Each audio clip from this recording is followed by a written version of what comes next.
So as you know, one of the larger transportation projects we had going was the Indian Trail reconstruction project from Mitchell to Church Road. And as we had hoped, we're hoping to have all the lanes open for traffic by the end of this year. We will have to wait for some traffic signal equipment to show up for early spring on that. And then we also completed several federally funded resurfacing projects. And then I'm not going to go through these in detail because you've all seen them. You've seen them come through council. I just wanted to highlight them, and you can go through these in your leisure. Boy, for some reason, this is not advancing very quickly.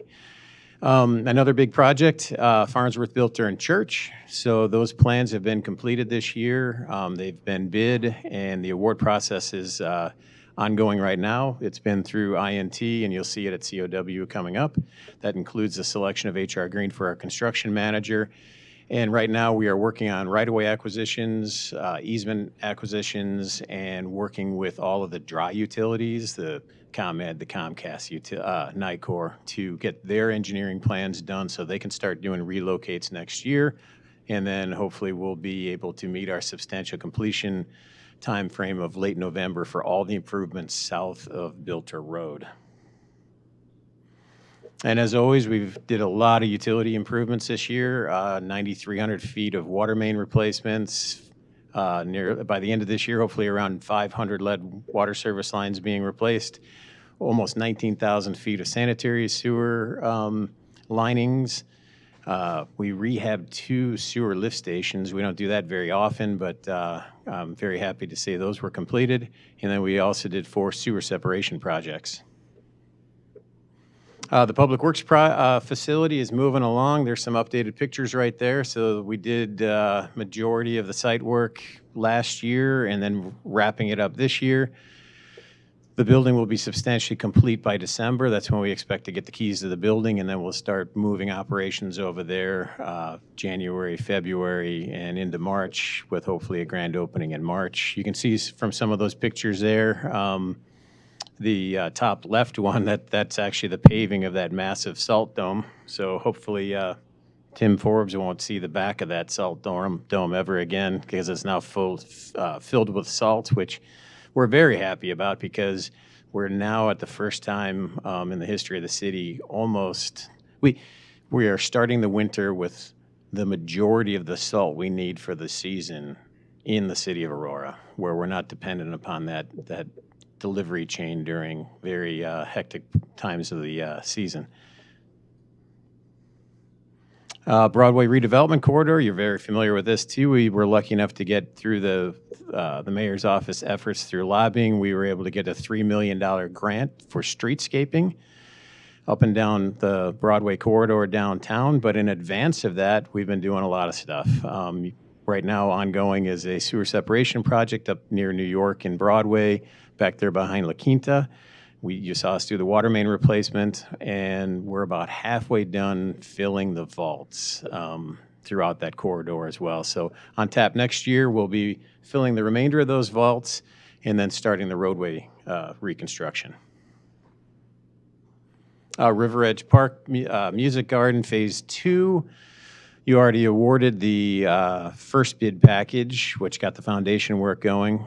Second bid package is out to bid right now, and that would involve all the vertical elements in the area shown in blue, with a goal of starting those projects late this year, and moving in through 2025 and getting it done prior to the 2025 Chris Kindle market.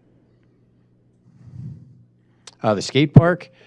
You saw we had a couple of open houses this year that were well attended. We finalized the preliminary design. Up for 2025, we'll be identifying the location and finalizing the design and getting this thing out to bid.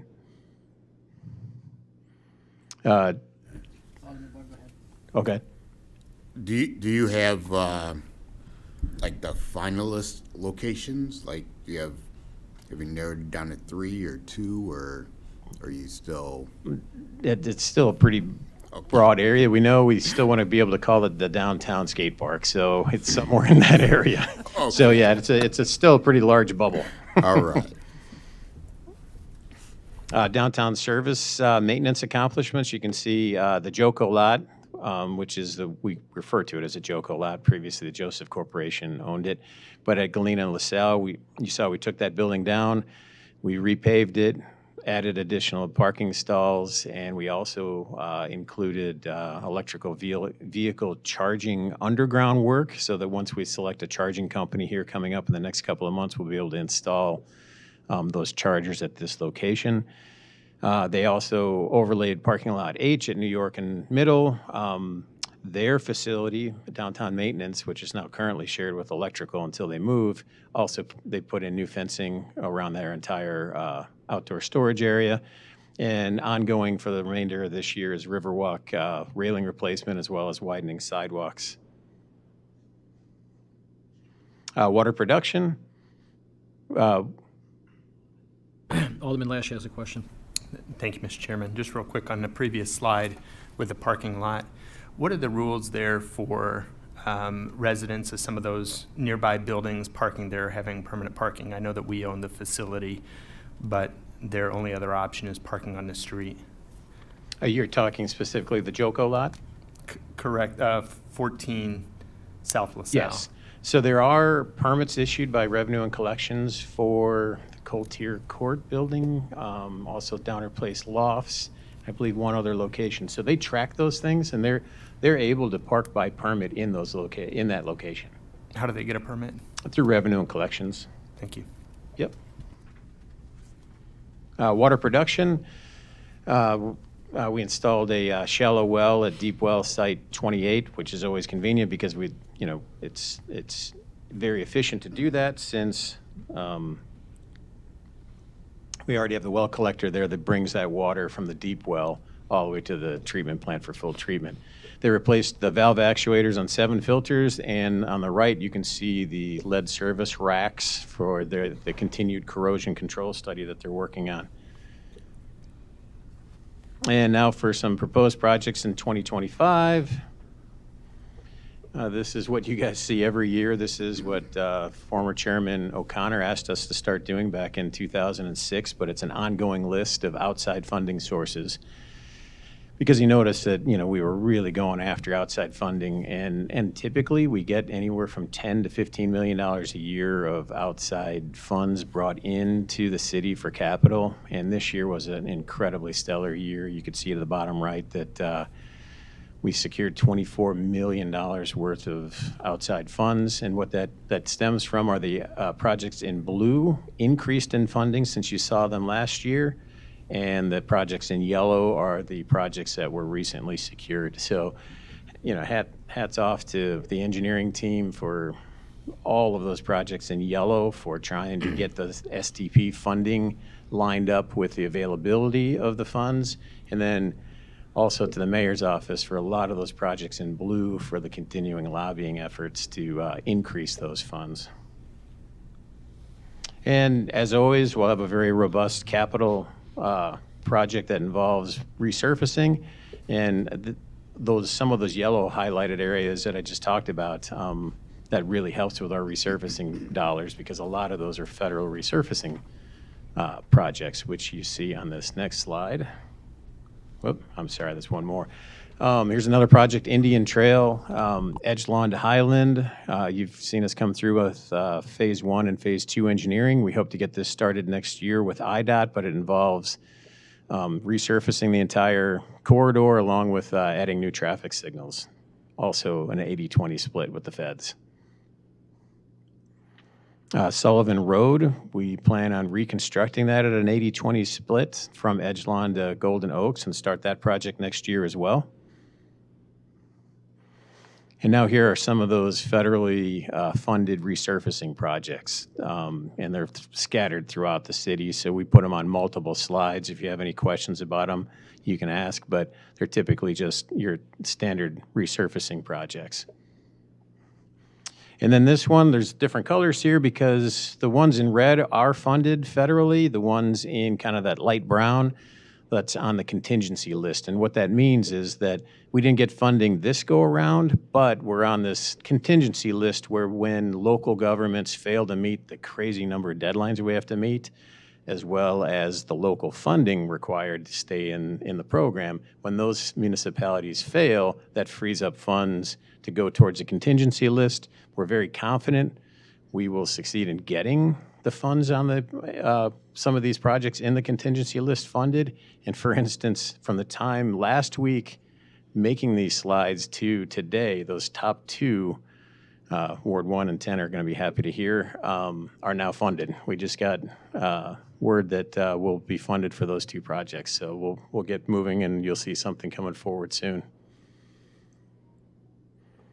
And then these are more than just resurfacing projects. These are signal coordination, the signal modernization projects, as well as intersection improvements throughout the city. Again, federally funded, and the engineering phase 1 and 2 are all ongoing for these. And the same with this list as well. And this is just a small fraction of what's included in the capital plan. We didn't want to bore you with it too much, but also highlight some of the newer items you're going to see in the CIP. This is a smashed-in list of all of the traffic and path projects that are in various forms of design throughout the city as well. You'll see both bike path projects, safe routes to school, that's scattered all over the city, but you see some of the funding that we've committed in the capital program to make sure we meet these requirements for the funds. New York Street Bridge, phase 1. We've had our public meeting on this, and if all goes according to schedule, hopefully we start this project in late 2026, because the idea is to have the casino demolition occur, obviously prior to the rehab of the bridge. So the hope would be to have the casino vacate that location mid-2026. We start this project, and at which point New York and Galena would both be two-way operations, so that'll help immensely when we take out the bridges and start doing rehab. New York Street and Farnsworth intersection improvements, that's a new ad. We secured $676,000 in HSIP grant funds, which is Highway Safety Improvement Program. The total cost for this improvement is going to be about $2.1 million, so we're nowhere near the 80% funding we like to see. So we've put it in the STP contingency list program, and we'll continue to look for other funding sources too to get closer to that 80-20 split we'd like to see. Again, robust utility program improvements planned for next year. Long-term control plan, we have $3 million budgeted for additional sewer separation. Getting very close to the end of this program, luckily. Remember, we have to meet our obligations with the IEPA by the year 2030, and we've been working on this for a little over 15 years already. So water main replacement program, about $4 million program for that. Lead water service replacement projects, $4 million is programmed. Of that $4 million, $3 million is an IEPA forgivable loan of federal funds that are floated through the state IEPA. So those aren't state funds, even though it does say IEPA, it's federal funding. Sanitary sewer rehab, we're proposing $2.5 million in rehab to continue to make improvements to our sanitary system ahead of our resurfacing program. Some other projects highlighted, Wilder Park, we have $1 million program for that for ongoing improvements, including the installation of shade sails next year. Can I stop you for a second? Yep. Alderman Lash has a question. Thanks. Just flashing back to the water issues, where are we at in tracking down the water leakage issue or metering issue? I know we've put a significant amount of money into trying to diagnose the problem. Just curious where we're at. Right now, what we've got is the entire system. We have all about 48,000 meters that are now reporting data on a minute-to-minute basis that we can start tracking things better. We have that set up, and now we're starting. Are those residential meters? And commercial. And commercial, okay. Every meter is now in that system. And so with that done, now the next step is district metering. And so you're going to see something very soon coming forward where we will start deploying, we call them district meters. It's really hard because water main, it's like a spider web kind of pipes. So you can't just put a meter here and guarantee you're capturing all the flow going into one subdivision. most subdivisions, because we want redundancy in case water mains fail, most subdivisions have multiple inputs. And so to figure out where you put these district meters so that the pass-through of these meters line up with the consumption from the meters at the house, that's what's going on right now, to try and figure out where is the best location without putting 10,000 additional district meters out there. The idea is, how do you do that in an efficient way, and that's what we're working on now. To help isolate what region or regions of the city. Exactly. And then for Bob and Mike back there, the heartburn that's caused by when we have a water main break that's not surfacing, or it's in an area where we can't access it. Usually APD is really good at finding these things for us when we start seeing our tanks drop from a water main break.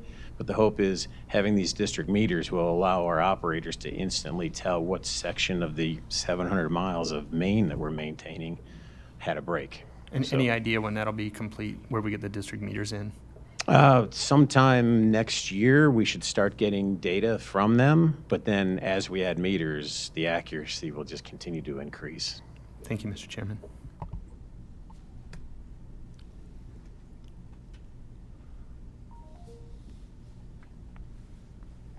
Another water production project in the CIP is a phosphoric acid storage and feed system. You see there. And then on to the operating budget. We really like this chart. It's the org chart that also includes, if you see at the bottom left, it shows the total number of full-time employees in the department, and as well as each division, as you can see, the budget for each division, and then the department at the bottom, as well as seasonal employees. As far as decision packages, not too many from the engineering, public works, admin side of things. We are requesting for the purchase of 2 new vehicles, even though we are currently down about 25% of the budgeted positions that we have in engineering. We continuously run out of vehicles, so when we're blessed to have those additional people come on board, we're desperately going to need some more vehicles because we have projects, as you know, all over the city. Ken, real quick question. When was the last time we were fully staffed based on the metrics of what we need for engineering? I think it's a rhetorical question. 'Cause I don't know that we ever have been. It would have to be, it's Right. over a decade, yeah. Right, because it's been a long time, and I know we're always short on engineers, but I just want to throw it out there because we never quite get to where we want to be. Exactly, and no fault to the administration or the council, because you guys have supported us and added those positions. We just have a hard time bringing them on board. But it's an industry-wide struggle. Right. Every consulting firm that works for us has a headhunter fee Right. on bringing personnel on board, and the administration has even had a signing bonus added on to our recruitment efforts, and it did help us secure an additional engineer just a month ago. Okay. All right, thanks for that. Yep. And then the second one we're pretty excited about, it's a subscription-based traffic. It's not so much a management software, but a monitoring software. So every one of the aldermen get inundated with traffic study requests. And you know everybody wants a stop sign because they think it's going to slow people down, but you can't put stop signs in unless they're warranted. You don't meet warrants unless you know that you have the average daily traffic at that location. And then other people are saying too, well, cars are just flying down my street and I need you to do a traffic study. In each case, we end up having to deploy people from engineering out to put road tubes or put traffic monitoring cameras out, and then that data has to be brought back to the office. Half this stuff we can't do in the winter because of the conditions. But then we bring the stuff back into the office, we have to analyze it and then generate a report just to tell the aldermen so that they can then tell their constituents that, no, you don't have enough traffic at that location to warrant a stop sign, or there is not a speeding problem other than a couple of vehicles. This software, basically, it's similar to Google Maps that we all use. It uses a GPS data on the vehicles traversing that area, and the software will be able to tell us the ADT, the average daily traffic at that location, the average speeds. And so that data, instead of waiting 6 weeks to 2 months to get it, we'll be able to get it almost on a monthly basis. But the last month's data is always going to be available through the software system. So right now, in hopes that this gets approved, we are currently going through an RFQ process right now. And if this gets approved, we'll be coming forward with the results of that RFQ. Question. Alderman Tolliver. So if this gets approved, I mean, obviously I have Ward 7, which is Eola, Ogden, Montgomery, the whole 9 yards. So I get asked this type of stuff a lot. So who will have access to this program if we approve this? It would be the traffic engineers, and so your request would still go to the traffic engineers, but instead of putting you on the waiting list, and in the wintertime, that waiting list gets to 2 months, and in the summertime, it's 6 weeks. And then you've all been there too, where we give you the results of the traffic study, and then one of your constituents says, hey, well, that week there were 2 days off of school, so can't you do it again? And so we could look at the next week's data like that. So we'll still be the ones analyzing it, but man, the results will be much quicker to you. Awesome. Very perfect. Thank you. Alderman Lash, any question? Thank you, Mr. Chairman. With this software, will you be able to isolate speeding, like say between this section of road between 2 and 4 p.m. is a real problem, and then coordinate with APD to deploy some people to write tickets? That is the hope, that it'll be segmentalized, because we got really long streets and we'll be able to get that data like that. But right now, there's probably about 6 to 12 vendors out there that are going to respond to the RFP. And in our research, some of them do that, some of them don't. So we're going to be looking at all of the options that everyone provides versus cost, and then coming back forward with a recommendation. I hope the one we pick will be able to do that. I would think that we would want to have some sort of trend analysis as part of whatever we put out in the RFP. Yep. Thank you, Mr. Chairman. Alderman Warman. And just to clarify, this isn't real-time data available to you guys, so it's, how far arrears is it? I know you haven't picked. I believe it's going to be about a month, I would think, because the software companies are going to be taking in that data on a monthly basis. They process it, and then they put it out in a type of display that you could see on this slide. And so my guess is that's about a month, but maybe faster. And I know you said you just started looking at this 6 to 12 vendors. I mean, is it, I think, would you allocate 100,000 here as, what's the Cadillac version of this? Have you guys have any idea that for 300,000 you get real-time data, or have you guys got that far into it yet? No, we haven't. No, For one would say that the quicker the better, I think, so. Yeah, exactly. Would be ideal, so, but Mhm. like you said, this speeds up the process immensely already and allows it year-round, so this is a great start, but I would be supportive of something really powerful, so, because this is a nonstop issue for residents For all and of you, stuff. yes. So, And then for us to bring engineering technicians out in the right-of-way all times of the year to deploy equipment that sometimes gets stolen or damaged, just to end up spending extra time that when we've got information out there, we just have to pay for it. yeah, so, thank you. I would like to add on to that. I think we all know, geographic alderman, the number one complaint, regardless of the season, is traffic speeding, blowing stop signs, all that kind of stuff. So I don't know that you could ever spend enough money to get the right equipment to this, because if it's the number one problem, we need something to combat that. And as you said, whatever we need going forward to get this done, I think this would be one of the biggest tools we could have for the city. It really, it'll get more bang for the buck, I believe, based on all the complaints we have citywide, so. Agreed. Small Good. amendment in 2025. So. Yeah. We were hoping, yeah, exactly. We were hoping you would all agree with that. That's why Jason has already worked with our traffic engineers to get the RFQ out in hopes that you would approve this. Downtown services, let me hand it off to Abby Schuler, who is the manager of downtown services, and she can go through some of her decision packages.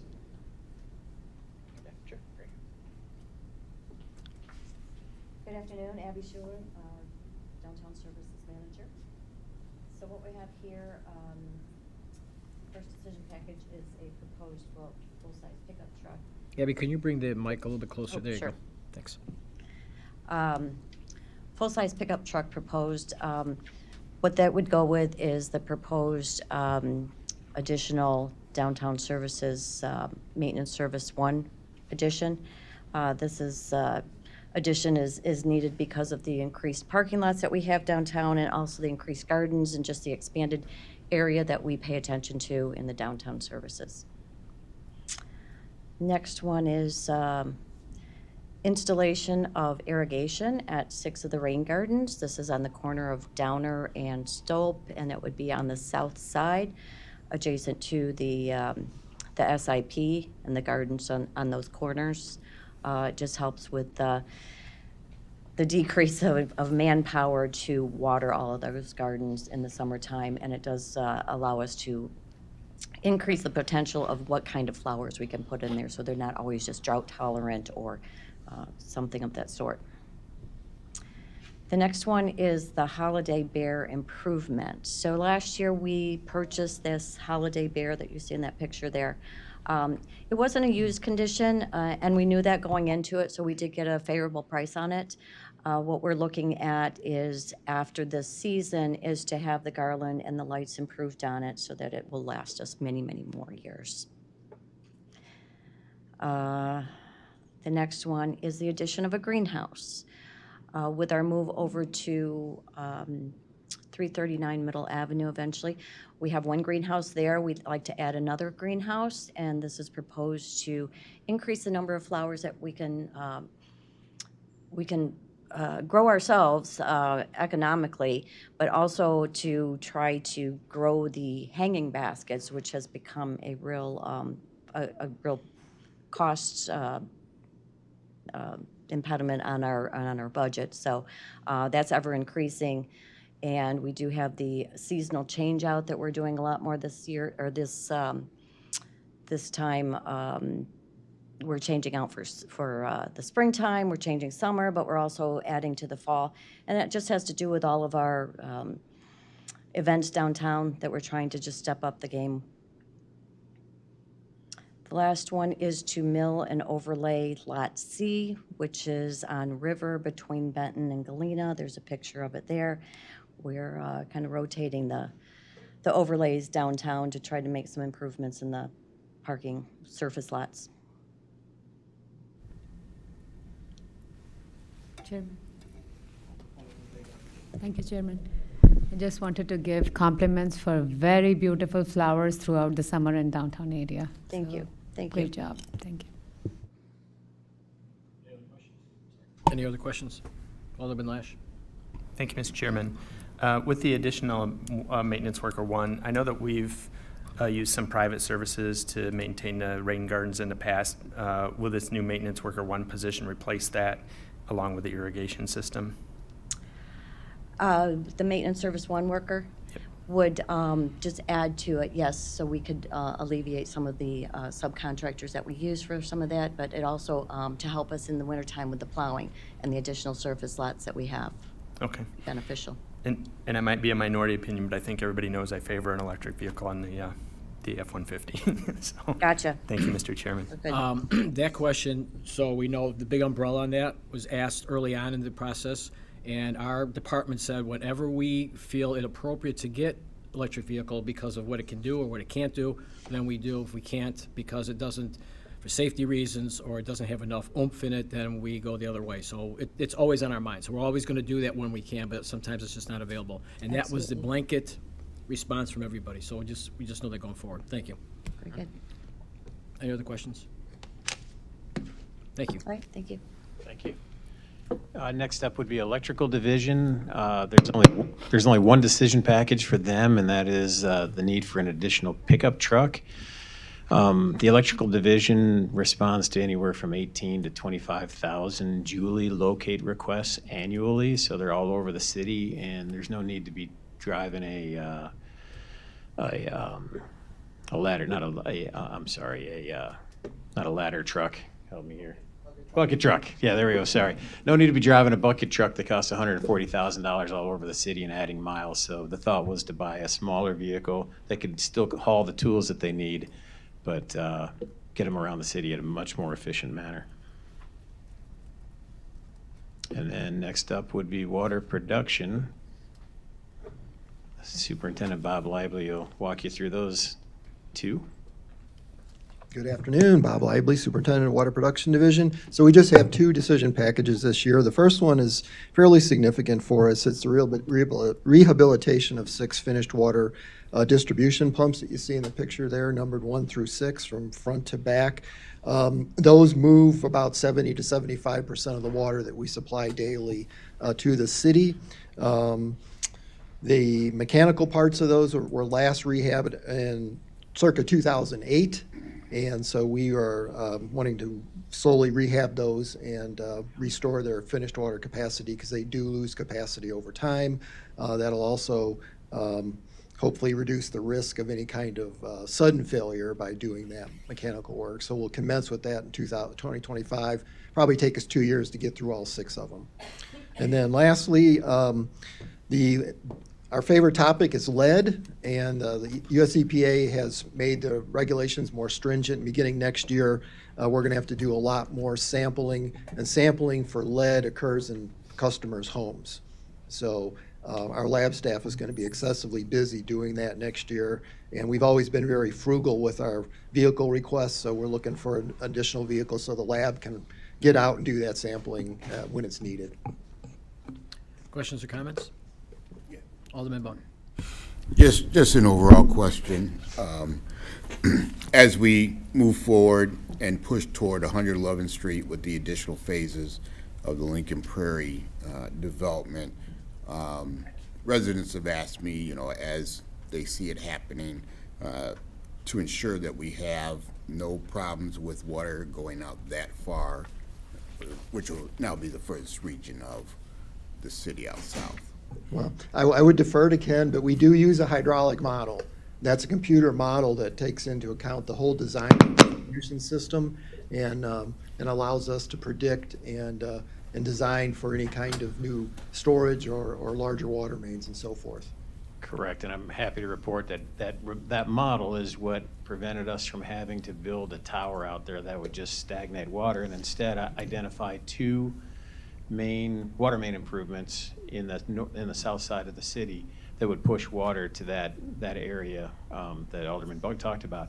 And as you recall, we have those 2 water main projects were designed in-house, bid, and ready to build this fall.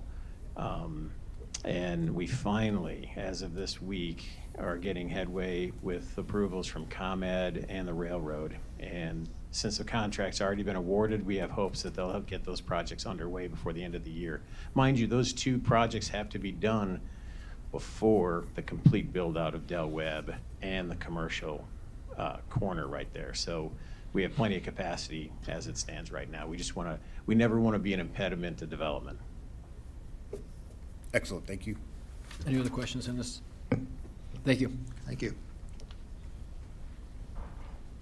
Next up would be Mike Houston, Superintendent of Water and Sewer. Good afternoon, Mike Houston, Superintendent of Water and Sewer. So the first decision package is an increase for the unidirectional budget. So currently the city has an annual target flushing of 20% of the 700 miles of water main located throughout the city.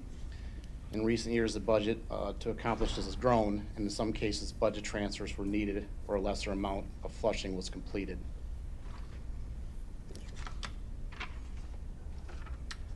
The second item is 2 new deck-over trailers for our water and sewer crew trucks. So our current trailers are in need of major repairs.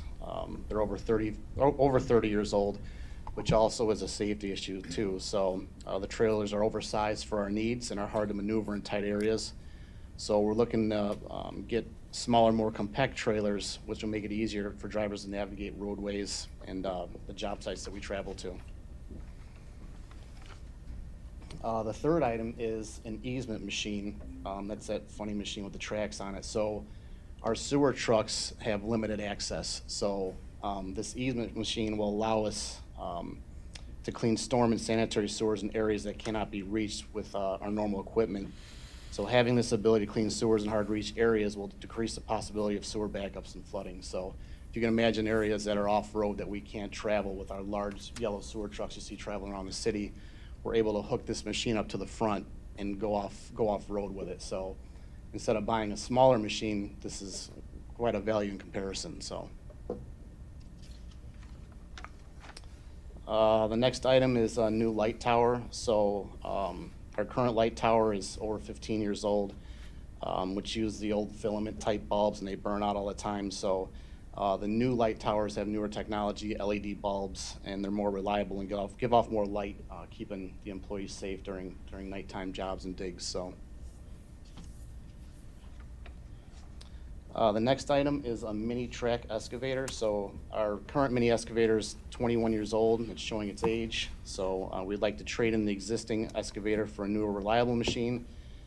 If this machine were to break down for significant repairs, we'd have to rely on rental equipment, which availability is sometimes limited. We do go into a lot of tight areas in Aurora, areas where we can't bring our normal backhoe combination loader. So the smaller machine enables us to get to these areas. And lastly is the purchase of 2 electric UTV off-road vehicles for the new Public Works facility.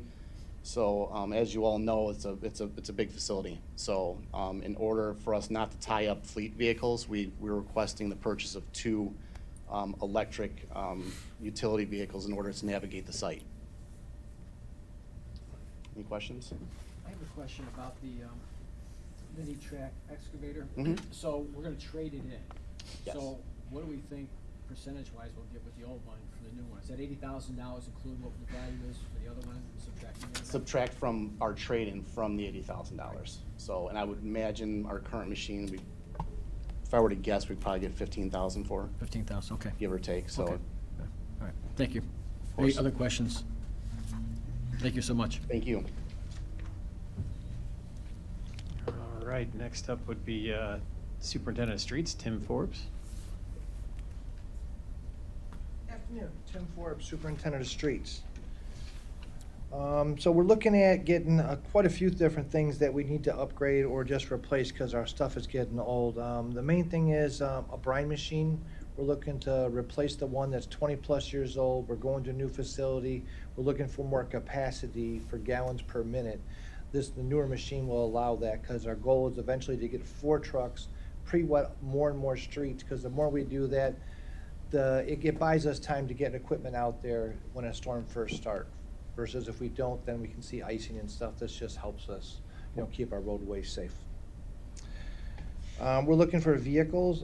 We got a 4th labor supervisor. Well, we're just looking to get a truck for him. We just don't have it. Well, it's just an extra supervisor, so we needed the extra truck. We're looking to get 2 fleet pickup trucks. We were gracious enough to get some extra people over the last few years. And so we're looking to get 2 trucks for them because we just find we don't have enough lightweight trucks. We used to borrow stuff from trucks that were going to auction, but it's taken so long to get equipment in that a lot of times there's just nothing available for us to borrow. The chipper truck, that's for our 4th tree crew. We've been working to try and get that fully staffed and everything else with all the equipment and the personnel.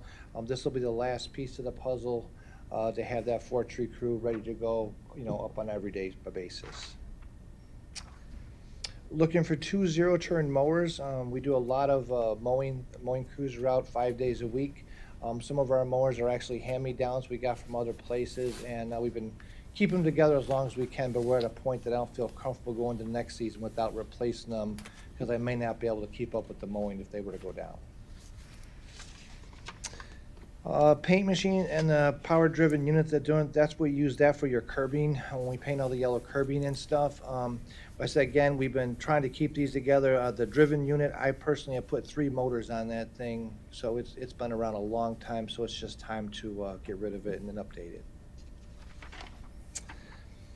Permaline and thermoplastic material, the cost of the material has gone up, so unfortunately our budget just isn't stretching as long. So when I run out of money, I just can't go out and do it. Last year we were lucky enough that we had some money left from our snow because it was a light winter. So we put some of that money into increasing what we did. Well, this year we didn't have that, but yet I had good weather. So it's sort of, we want to have the money available so when the weather's good, we can get more and more striping put down. The sign shop work table, we're our own worst enemy. We've gotten better and better at this sign making stuff, so more and more divisions are always asking and more and more events in the city, so we got to be able to produce more. Table we have is about 1/3 or 1/4 of this size, so we're just trying to extend the thing. It's got 2 rollers, so 2 people can work, 1 on each end, to produce more signs to try and keep up with the demand. Go ahead, Alderman Lash.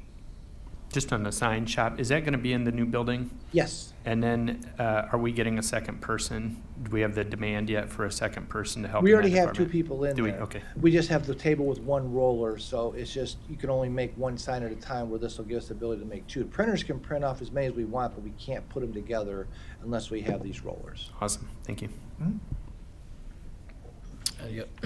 Tim, are you finished with your presentation? That's it, I'm sorry. Any questions for Mr. Forbes? Tim, real quick, philosophical question. You know, we have a number of spots in the city that our curbs are painted yellow for no parking. Yeah. In addition, there's signage there too. Going forward, I know you don't like the paint, but are signs enough? And I know in the wintertime, it makes a difference to have a sign versus the painting because the snow covers the curbing. Going forward, are we kind of getting away from the yellow curbing if it's not there already and just trying to use sign when applicable as opposed to doing both, I guess? That is correct. Okay. We're trying to cut down on it, because painting, you can't enforce that in the wintertime. Half the time it's covered, so it makes no sense to have that. There are some locations, it could be a school area, something where it's a little busy. We're willing to do both in those locations. Sure. But any of the other ones that are out in the residential areas, we're trying to cut that back to the point where it's just a sign.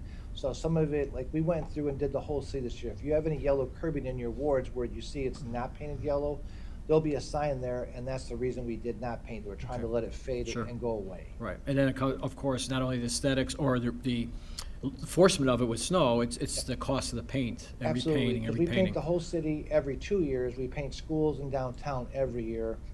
So it's pretty costly. If I put a sign in, I might get 15 or 20 years out of that sign. So it's a Right. one-type thing of maintenance. Okay, all right. Any other questions? Thank you, Tim. All right, thanks. That wraps it up as far as capital and operations. So if you have any questions, we'll Chairman. take them. Alderman Bade? Thank you, Chairman. Thank you for sending us the presentation in advance. Can we please go over Wilder Park improvements one more time? I'm sorry, which improvement? Wilder Park. Actually, I might need some help with that from Jason Bauer, but right Yeah. now, Was this the one? only identified improvement is the shade sails and then continue conceptual designs for other possible improvements. So I'm not aware of anything beyond that right now. I just had a question about the life and maintenance of these shade sails. So maybe we'll come to know later. Yes, When well, we we'll have- go out when to you have bid with more them, details. and then we'll make sure we include in our presentation to you what the warranty is for that particular shade that we're selecting.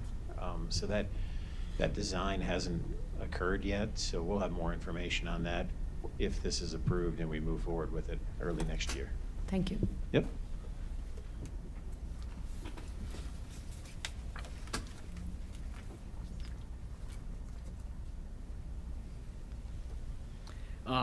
Any other questions for Ken in Public Works? One thing, sorry, I honestly, I can't stress enough that traffic study thing.